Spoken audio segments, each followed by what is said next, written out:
What are you most confident about? What are you most concerned about when it comes to the Carolina Hurricanes? We call it Cons and Cons. Starting with concerns. My concern, it's the same it's been for a while now. Depth. I hate that they've gone 11-7 with 11 forwards and 7 defenders a few times in the last week or two. There's just too many times I over the last probably month, I'm watching a game and I see a guy just chasing a puck, and I'm like, ooh, hope they're not depending on him too much if this game is important. It's, and no disrespect to them, it's a different level of player than we're used to seeing on the ice for the Canes. If there's like a playoff seeding on the line, or if it gets to the playoffs and you have Yaska, Stillman, Suzuki, like any of those guys playing like any minutes, you get a little trepidatious.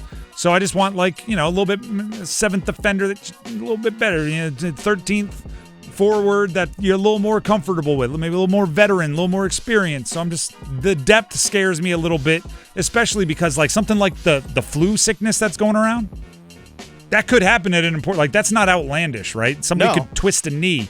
Things happen in hockey. Well, that's the thing. They're tapping into that depth right now, but hopefully you get guys like Tyson Jost back. Probably, yes. My guess is after the Four Nations break.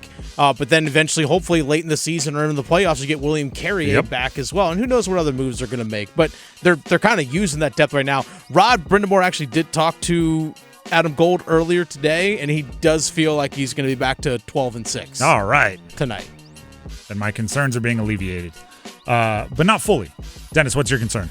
My concern for them is because of all the in and out of the lineups with guys being sick and so on and so forth, is that if these last couple of games they start to build that chemistry together finally, they're going to take a 2-week break. So it's kind of almost like a reset of that. But that's kind of my concern, is that because of the ailments recently, whether it be illness or injury or otherwise, his kind of, again, it's taken a couple of games away from getting steps to where they need to go. I know there's a break coming up, but that's kind of a little bit of my concern right now. It's just guys are still figuring it out. My confidence, and I can't believe I have to say this, is Rod Brind'Amour. I realize something is happening, right? Because yesterday, I went on a little rant saying, Rod is the guy. There's so many fans that I'm seeing that are complaining about his decision-making and how he runs things and this and that, and they're starting to maybe take it a step further, and, he is the problem. And I'm going, whoa. And somebody hit me with, you're always complaining about his decisions. Why do you defend him? And I realize, when I nitpick some decisions, when I don't agree with them, whatever it is, it's not at all more than that. It's just nitpicking. I disagreed with that decision. If I, first of all, listed all of the times I agree with Rod Brind'Amour, it would significantly outweigh the times that I disagree with Rod Brind'Amour. And secondly, smart people, if I disagreed with Rod Brind'Amour, a lot of times would side with Rod Brind'Amour. There is a proven track record of success in building a program and hockey knowledge that makes it obvious to me that he is the right guy for leading the Canes. There's no doubt in my mind there. So while you watch a game and you go, gosh, I wish this would have happened, or geez, I wish that would have happened, that's not exactly what it's not exactly the same as saying I think there needs to be a change. So Rod Brind'Amour, I am still wildly confident in his head coach, and I wanted to make that clear, which is what I did just there during confidence. Dennis, what are you confident in when it comes to the Canes? My confidence is we know that they have a good group of talent. My confidence is they don't have to get it right now. That's the thing, is that they're still trying to figure it out, that they have time. I think a lot of people are just expecting them to just be lights out after the Rantanen and Hall trades, just to be like, well, yeah, we should be firing on all cylinders right here in February. You don't have to be firing on all cylinders right now in February. Trade deadline is a month away. Month from tomorrow is the trade deadline. 4 weeks. 4 weeks from tomorrow is the trade deadline. You have plenty of time. It's March 7th to figure it out in terms of what are your line combinations going to look like? Do you need to make another move? You have time. That's the confidence when it comes to this team. is you also look back, like, yes, they've lost their last 2 games. They were 6-0-1 the previous 7 before that. And like all of a sudden they've lost 2. It's panic time. Let's pump the brakes here a little bit, people. My confidence is that they have the talent. We know that they do. Now it's finally going to start to come together with guys actually getting healthy and no longer sneezing on each other. They have plenty of time to figure it out, and you don't have to be firing on all cylinders right now. You need to be firing on all cylinders in 2 months. So let's go ahead and stop cons and cons, because you're leading me right into the way I am looking at the Canes versus the Wild tonight, and really this last section of games before the Four Nations face-off. These games, and I'll explain it, but I think it's one of my better analogies, just to pat myself on the back. And you'll see how ridiculous it is in a second. These games are important like an 8th grade dance is important. And the reason why I say it like that is because they really seem like they are. Like when you're in 8th grade and you're getting ready to go to the 8th grade dance and you're putting on your dress shirt and you're thinking of who you're going to dance with, it seems, and socially you don't want to be awkward and you don't want to do, and I don't know how to dance, and am I going to look foolish, and it's like socially so important.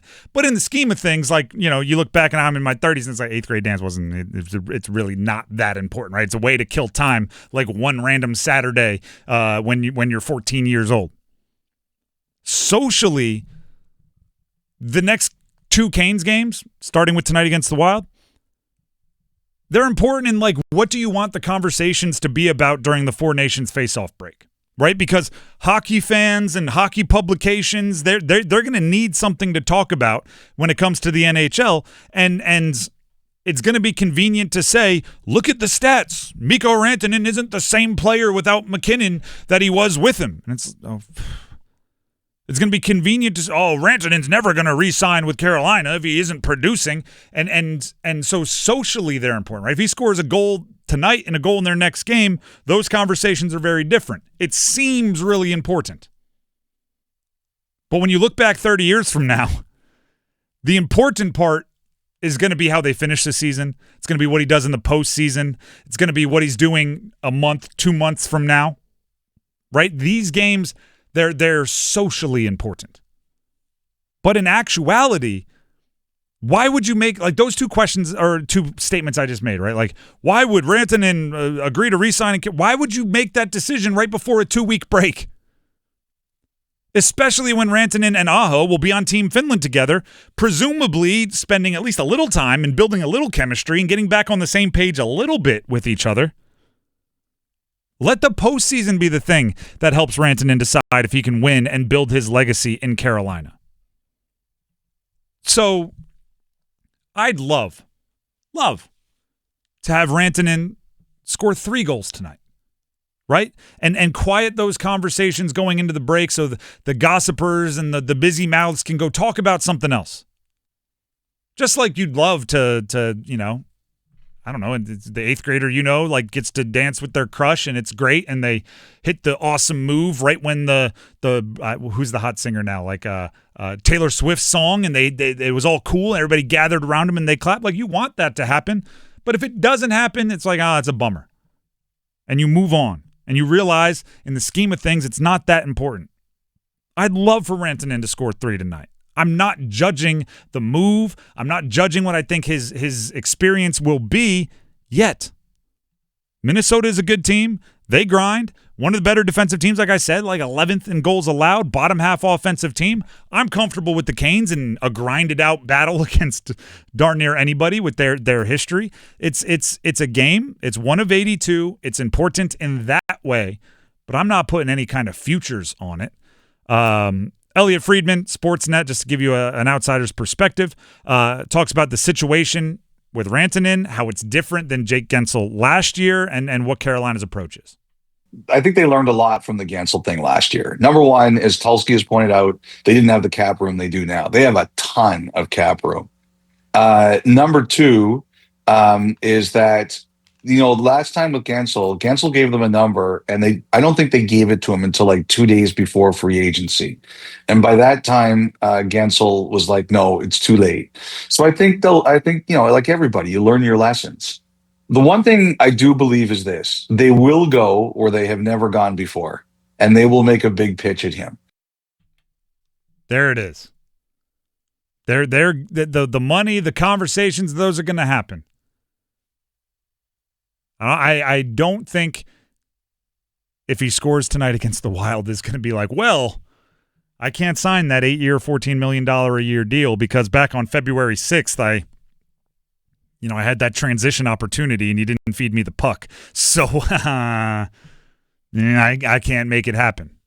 All the way down to little things like the Canes Twitter world. Apparently, this is the first game that Mikko is going to have his preferred gloves. He hasn't had the gear. He's been playing in someone else's gloves. Let's reel back in all the overreactions, shall we? Mm-hmm. Same with Taylor Hall, by the way. They're all kind of cobbling together their preferred gear. Takes that long. Give them a minute. Let them skate in their own shoes for a second, if you will.